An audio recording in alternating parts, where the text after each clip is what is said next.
Foundation যদি সঠিকভাবে না হয় তাহলে বাচ্চা কিন্তু বিকাশজনিত সমস্যায় হতে পারে।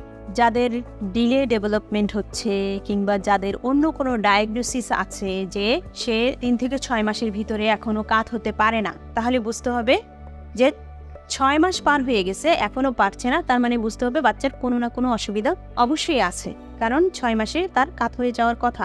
তাহলে কেন হলো না এটা যদি আপনারা খুঁজে বের করতে চান, সেক্ষেত্রে অবশ্যই একজন পেডিয়াট্রিশিয়ান অথবা পেডিয়াট্রিক ফিজিওথেরাপিস্ট বা পেডিয়াট্রিক অকুপেশনাল থেরাপিস্ট তাদের কাছে যদি আপনারা যান তাহলে আপনারা বুঝতে পারবেন বাচ্চার যে দেরি হচ্ছে ডেভেলপমেন্টে এটা কোন কারণে হচ্ছে।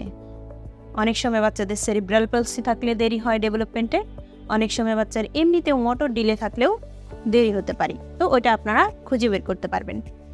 তাহলে এখন বলি যে কাত করে রাখাটা অবশ্যই গুরুত্বপূর্ণ এবং 2 থেকে 3 মাস এরকম সময়েই আস্তে আস্তে বাচ্চাকে কাত করে রাখা শুরু করতে হবে। প্রথম বাচ্চাকে যখন আপনি এভাবে কাত করে দিবেন ও চিত হয়ে যাওয়ার চেষ্টা করবে, আবার কাত করে দিবেন চিত হয়ে যাবে, কারণ সে এই যে কাত হয়ে যে শুয়ে থাকতে হবে, এটা হোল্ড করতে হবে, এই জিনিসটা কিন্তু সে জানে না।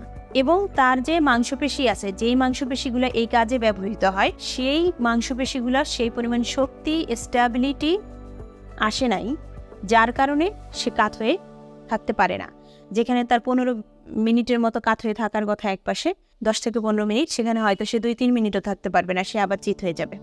তো এই ক্ষেত্রে কি করতে হয় যে আস্তে আস্তে তাকে কাত করানো শেখাতে হয় এবং কাত করানোটার একটা নির্দিষ্ট সিস্টেম আছে, যেটা হচ্ছে এভাবে কাত করে বাচ্চাকে শোয়াই দিতে হয়, ঘাড়ও মানে মাথাটাকেও কাত করতে হয় এবং মাথা যেন এক্সটেন্ডেড পজিশনে না যায় সেজন্য মাথাটাকে সোজা করে কাত করে দিতে হয়।